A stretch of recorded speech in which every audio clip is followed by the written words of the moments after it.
नमस्कार दोस्तों, मैं विनय दुबे मुंबई से। आखिर वो दिन आ ही गया ना जिसका देश के अंडभक्तों को और भारतीय जनता पार्टी को इंतजार था कि सीमा पे हमारे सैनिक कब मरें, कब उनकी मार्केटिंग करने के लिए बाहर निकलें। 45 दिनों से ये झड़प चाली थी लद्दाख में और चाइना और भारतीय सेना के बीच में, लेकिन हमारी सरकार सोई हुई थी।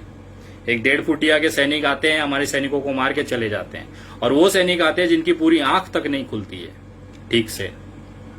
मैं उन तमाम 1.5 फुटिया और आधी खुली आंखों से कहना चाहता हूं, वो हक्का नूडलों से कहना चाहता हूं कि बेटा, हमारे देश की जो सरकार है वो कमजोर है, हमारा देश का प्रधानमंत्री जो है वो कमजोर है, लेकिन हमारे देश की सेना कमजोर नहीं है। मैं उस तमाम लोगों से कहना चाहता हूं, आज वो समय है, हमें अपने सेना के साथ खड़ा होना पड़ेगा। मैं पूरे देश के साथ आह्वान करता हूं, मोदी जी से कहता हूं कि मोदी जी, पूरा देश, सारी राजनीतिक दलें, सारे लोग आपके साथ हैं। इस घटना का पूरा जवाब आपको देना है, मुंह तोड़ जवाब होना चाहिए। लेकिन आप बिजी हैं बिहार के चुनाव में, पूरे मजदूर यहां से चले गए, एक अन्न का दाना आप नहीं खिला पाए। आप जब से इस तरह की राजनीति में आए हैं, हमें शर्म आता है कहते हुए कि देश का अब तक के इतिहास में सबसे नाकाम और हारे हुए प्रधानमंत्री श्री नरेंद्र मोदी जी हैं। आज दुर्भाग्य है देश का कि आप जैसा प्रधानमंत्री हमारे देश के केंद्र में बैठा हुआ है, जो केवल राजनीति कर सकता है शहीदों की लाशों के साथ में। हमने देखा पुलवामा में जिस तरह से लोकसभा के चुनाव में आपने वोटों की भीख मांगी सैनिकों की लाशों पर, और उसके साथ ही जो पैसे शहीदों के परिवार को जाने थे वो पैसे तक आप खा गए, उसका एक फूटी कौड़ी शहीदों के परिवारों तक नहीं पहुंची। मैं दावे के साथ कह सकता हूं, आने वाले बिहार चुनाव में आप इस घटना का भरपूर इस्तेमाल करेंगे, और उसकी आशंका मुझे इस तरह लग रही है क्योंकि एबीपी पे न्यूज पे आज 2 बजे का एक चैनल पे जो न्यूज चल रही थी उसमें खुला बताया गया है कि जो शहीद हुए हैं लद्दाख में, जो सैनिक मरे हैं, उसमें अधिकतर बिहार रेजिमेंट के लोग हैं, सैनिक हैं। मतलब आपकी तैयारी, ये संयोग है या प्रयोग मुझे नहीं पता, लेकिन कहीं ना कहीं कुछ गड़बड़ है। मैं आप लोगों, तमाम देशवासियों से कहना चाहता हूं कि आपने एक बहुत बड़ी गलती की थी देश में ऐसी सरकार चुन के जो अपने ही लोगों की शहादत, अपनी ही सेना को शहादत कराने पे मजबूर कर देता है और उसका इस्तेमाल अपने राजनीतिक फायदों में लेता है।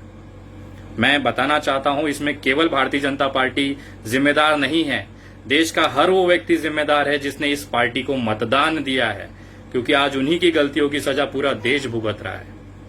मैं उन लोगों से कहना चाहता हूं कि सोशल मीडिया पे आप चिल्लाते हैं बाइकॉट चाइना, बाइकॉट नेपाल, लेकिन एक बार, केवल एक बार इस देश में बाइकॉट बीजेपी करके देखिए, देश सुधर जाएगा। देश के अंदर जो अशांति है, जो पनवती है, वो खत्म हो जाएगी। एक बार एक कोशिश करके देखें। बाइकॉट बीजेपी ही सारी समस्याओं का जड़ हल है, और इस देश में जब से 2014 से ये सरकार आई है, पता नहीं मेरे देश को क्या पनवती लग गई है। आज तक 50 साल में कभी भी ऐसा नहीं हुआ कि चाइना इतने अंदर आके हमारे सैनिकों को मार के चला जाए। इन 50 सालों में आज तक कभी जिंदगी में ऐसा नहीं हुआ कि नेपाल, जो हमारा मित्र, एक हिंदू राष्ट्र, हमारे लोगों के हमारी सीमा में आके फायरिंग करके हमारे लोगों को मार के चला जाता है। ये मोदी जी की उपलब्धि है, और इस समय देश को हमारे सेना के साथ खड़े होने की जरूरत है। उस समय केवल हमारे जो राजनेता हैं वो बिहार चुनाव में व्यस्त हैं, एलईडी स्क्रीन लगा के लोगों को बता रहे हैं कि हमारी उपलब्धियां क्या हैं। अरे भाई साहब, हमारे मध्यम परिवार के लोगों को राशन की जरूरत है, उनकी नौकरियां जा चुकी हैं, सैलरी नहीं आ रही है, घर का भाड़ा उनको भरना है, घर मालिक रोज उनको गाली गलौज कर रहा है, बैंक की ईएमआई भरने के लिए बैंकों से फोन आ रही है, उनको गालियां पड़ रही हैं, स्कूल की फीस भरने के लिए उनको गालियां पड़ रही हैं, स्कूल का दबाव है कि फीस भरा जाए, उस समय जब उनकी आमदनी शून्य है। इसमें तो सरकार आपकी तरफ से कोई योगदान नहीं रहा है। कम से कम आप आरबीआई को बोल के ये ईएमआई टाल सकते थे, कोई माफ नहीं करने को कह रहा है आपसे। हम ये जो मध्यम वर्गीय मिडिल क्लास परिवार है ना, वो पूरी जिम्मेदारी के साथ अपना देश चलाता है, वो प्रॉपर टैक्स भरता है जिसके पैसे से आप अपनी सरकारें चलाते हैं। कोई रियायत नहीं मांग रहा है, न वो कहता है कि हमारी बिल माफ होनी चाहिए इलेक्ट्रिसिटी की, या हमारी लोन माफ होने चाहिए। वो केवल इतना कह रहा है कि अगले 4 महीने 5 महीने का मोहलत दिया जाए। लॉकडाउन आपकी खुरापात थी, जिस समय लॉकडाउन करना था, लोगों को समय देना चाहिए था, उस समय आप मध्य प्रदेश में सरकार बनाने में बिजी थे, जिसका खामियाजा आज पूरा देश में 3.5 लाख कोरोना वायरस फैले हुए हैं, पेशेंट हैं। और जिस समय सबसे ज्यादा कोरोना पेशेंट उस समय आप लॉकडाउन हटा देते हैं क्योंकि बिहार में आपको चुनाव कराने हैं। मैं पूछना चाहता हूं कि आपको किसके लिए चुना गया था देश में? आपको केवल इसके लिए चुना गया था कि आप चुनाव लड़े और जीते? आपको केवल इसके लिए चुना गया था कि आप दूसरे दलों के विधायक सांसद खरीद के अपनी सरकारें बनाएं? आपको केवल इसके लिए चुना गया था कि आप पीएम केयर फंड के लिए पैसे जमा करें? पुलवामा के शहादत में जो सैनिक मरे हैं उनके मदद के लिए जो पैसे आए वो खा के आप हजम कर जाएं, इसके लिए आपको चुना था? आप ही ने कहा था ना कि घरों के मालिक पैसे ना लें, भाड़ा ना लें, बैंकों की ईएमआई नहीं जाएगी, और आप वही है ना जो मजदूरों को किराया तक आपने लिया था। आपकी कथनी करनी में जमीन आसमान का फर्क है मोदी जी। माफ करिएगा, आप इस देश के सबसे नाकाम और हारे हुए प्रधानमंत्री हैं। ये मुझे कहते हुए बहुत शर्म महसूस हो रही है। और मैं आप तमाम लोगों से निवेदन करता हूं कि अगर आज के समय अगर आप सेना के हमारे जवानों का मनोबल नहीं बढ़ा पाते हैं तो मुझे ऐसा लगता है कि हम अपने ही देश के अंदर गद्दारी कर रहे हैं। भारत का हर नागरिक इस समय हमारी सेना के साथ खड़े रहना चाहिए, उनके साथ में रहना चाहिए। मैं निवेदन करता हूं लोगों से कम इस न्यूज चैनलों को सही जवाब दो। आप सुनिए ये मोहतरमा क्या कह रही हैं।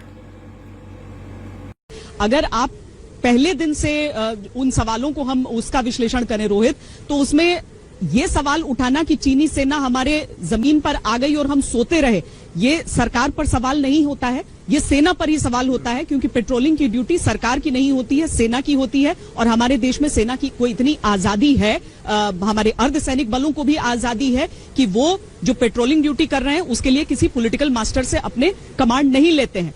अगर आईटीबीपी के हटने के बाद वहां पर भारतीय सेना भी पहुंची और आप कहते हैं कि चीन ने हड़प ली हमारी जमीन, तो ये फिर सेना के ऊपर सवाल हो जाता है। मतलब हमारे सैनिक अगर वहां पे मर जाएं तो सेना की जिम्मेदारी होती है, और अगर यही सेना जाके पाकिस्तान में एयर स्ट्राइक करके आए तो मोदी जी का मास्टर स्ट्रोक हो जाता है। ऐसा दोगलापन हमने आज तक इतिहास में नहीं देखा था जो आप लोग चला रहे हैं। मैं तमाम भारतीय लोगों से निवेदन करता हूं कि ऐसे लोगों के मुंह पे तमाचा मारने की जरूरत है। इनका सोशल मीडिया बहिष्कार होना चाहिए, इनके चैनलों को अनसब्सक्राइब करिए।